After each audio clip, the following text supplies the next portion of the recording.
and I could see it so intensely, not at the time it was happening. When I took a pen and paper and tried to see if I could pick up a pattern, there was a definite pattern in it. It was just the same old playing out in a loop system.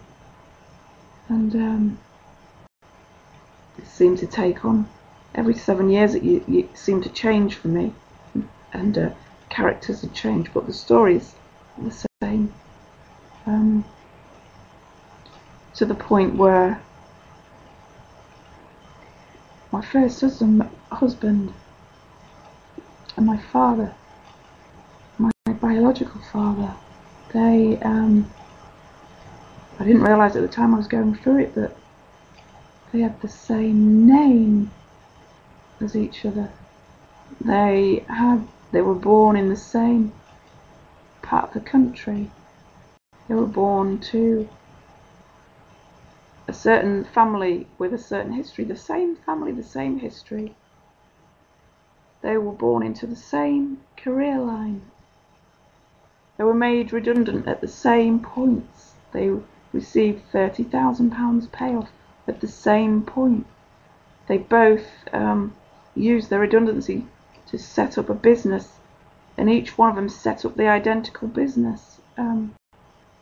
Each was married with 2 boys and a girl. And so even it was like, this is a good clue for me, for my awakening, to see that this is just one big game. It's one big ego game playing out. And when I saw the details, how identical they were, I was just blown away. Of course I was living out this same cycle over and over and over and over again.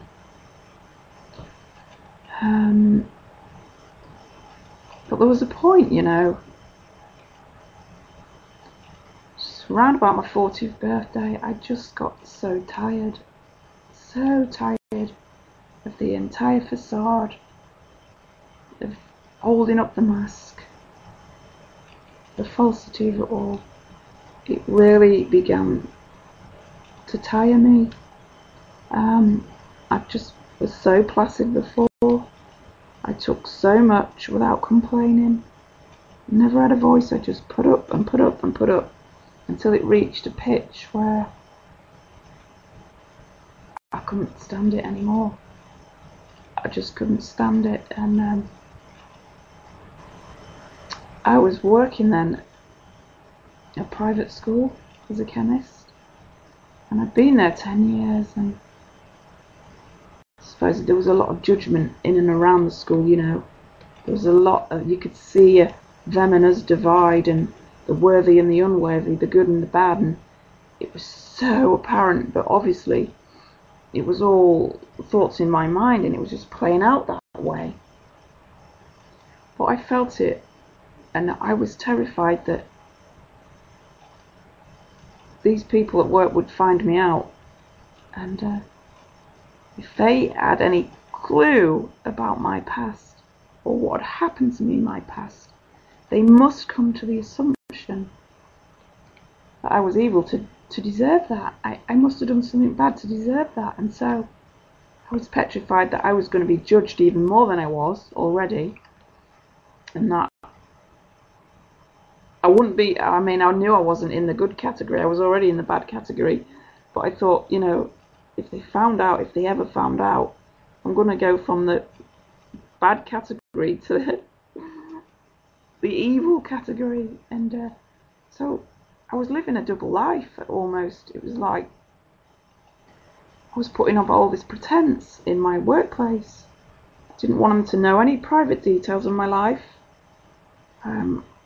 None of them. I just kept trying to keep it hidden all the time, and it was just horrendous. Then I once heard, I think it was Jason Warwick in there. He said that we're not in charge of our own awakening. We're not in charge of that at all. And it's funny because it's as if my higher self knows everything, and has always known everything, and knows exactly what's coming. Because I had this experience, and one of them was so profound. It was when I was being interviewed for my chemist job.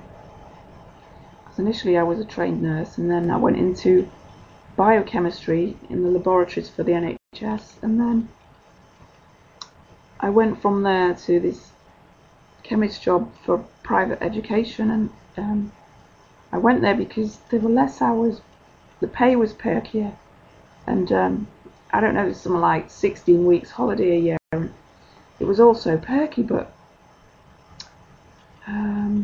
I'd always been into science, to physics, to biology, to human biology, and I'd always been, those had been my strengths all along. I was always had this science base, but never chemistry. And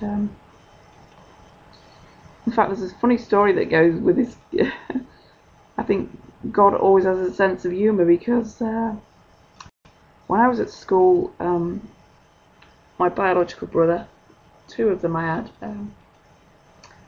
one of them was 5 years older than me, and so in the storyline he seemed to take abuse for a lot longer than I did before we got taken into the care system. And he sort of went completely flip side, and he ended up being taken into Borstal as a young offenders. It was like a prison for kids, really. But before he got taken in there, he was in high school, I don't know, for about a year. And there was this teacher he didn't like, and he was a chemistry teacher. And he just made his life hell. And so, of course, when I came through the system 5 years later, this chemistry teacher, he just said, "Oh no, you're not the sister of, are you?" And I said, "Yeah." Well, I shouldn't have said yeah, because that was it, really. He hated me, this chemistry teacher. And I never had a chemistry lesson. I mean, he used to smack me around the face. I mean, we'd line up outside the door to queue up, but then he'd open the door and everybody'd file in. And he'd just stand at the door watching everybody file in. And when it got to me, he whacked me around the face so hard. And I was like, "What's that for?" And he said, "You were smirking. Stand outside." And so I was always outside his classroom door. I was locked in the chemical cupboard, locked outside his classroom door.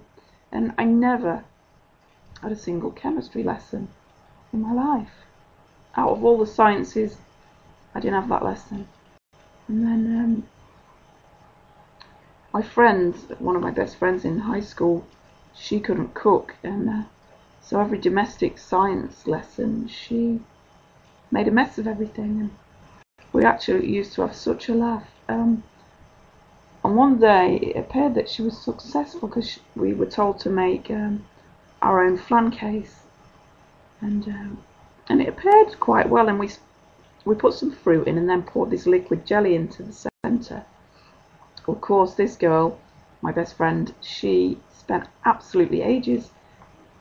She was doing an intricate pattern with all this fruit in the actual flan case, and spent hours. And when she actually poured the jelly on, the quick gel, all the sides fell off this flan case and all the fruit washed out onto the table. And we were in absolutely hysterics. And so she could never cook, and I'd never had a single chemistry lesson in my life.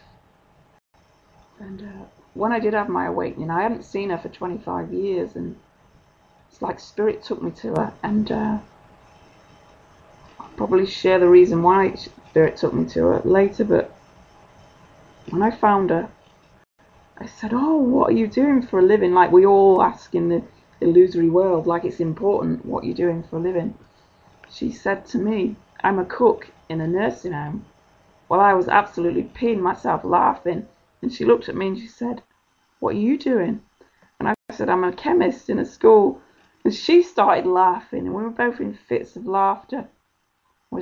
God does have a sense of humour, you know. I mean, it's all in his plan, but what a wicked sense of humour. I get to be a chemist and she gets to be a cook. Uh, so it's quite funny. So yeah, I've gone from this place of doing physical biology and then biological chemistry, like analysing all the bloods that come through and doing all the tests that come through the GPs and hospitals. So it's quite different to physical chemistry. It's not at all the same. So when I had my interview for this job, my boss asked me where did I see myself in 5 years, and I answered that, and then he said, where do you see yourself in 10 years? Well, this was in 2001, and where do you see yourself in 10 years? And I do you know where sometimes you think, oh, that you have to think of the question and you try to figure out what you're going to say. Well, I didn't. I want a nanosecond to think. My mouth just opened and this perfect answer seemed to pour out. And it said, in 10 years I will be a teacher, but not of chemistry. And it didn't feel like it was me that was saying it. And I thought, where the hell did that come from? Because I've never had any interest in being a teacher. It never even crossed my mind that I was going to be a teacher. And in fact, it repulsed me, the entire idea of it. And so I didn't understand where or how or why I'd said it. And to say, but not of chemistry. And I thought, well, what am I going to be a teacher of then? Why did I say that? And so I just let it go at the time. And then in 2011, 10 years to the day of that interview, I was in this course in miracle setting. I was in this group meeting in Wales, and this thought just crossed my mind in a flash. It just went, you're a teacher of God. And I thought, oh my God, I'm a teacher of God. And so 10 years to the day of me saying, in 10 years I'll be a teacher but not of chemistry, I realised I was a teacher of God. And so something inside of me knew that this was the case and that this was going to be. I never knew. If you'd have told me, I mean, I was an out and out atheist all my life. And so I didn't even want to be a teacher. The idea repulsed me. So if you'd have told me 10 years ago that I was going to be a teacher, I would have laughed. And if you'd have turned around and told me that I was going to be a teacher of God, wow, well, I would have wet myself all the way out, because there was no way that I would have anything to do with God. And the idea of it was laughable and impossible. But here I am, a teacher of God, and it was exactly 10 years to the day of me saying that at interview. And so when I heard Jason say, we're not in charge of our own awakening, that came to my mind. I thought, no, we're not. But it's known. Our awakening is set. It's already known, because it's already over. I mean, this world was over long ago, and so everything is known. And it was just so profound how my awakening all came into being. But I'm going to share that with you on the next part, which probably will be my experience of awakening. I'll call it that, and then I'll describe in detail the events that led up to my awakening experience. So yeah, I'll look forward to I look forward to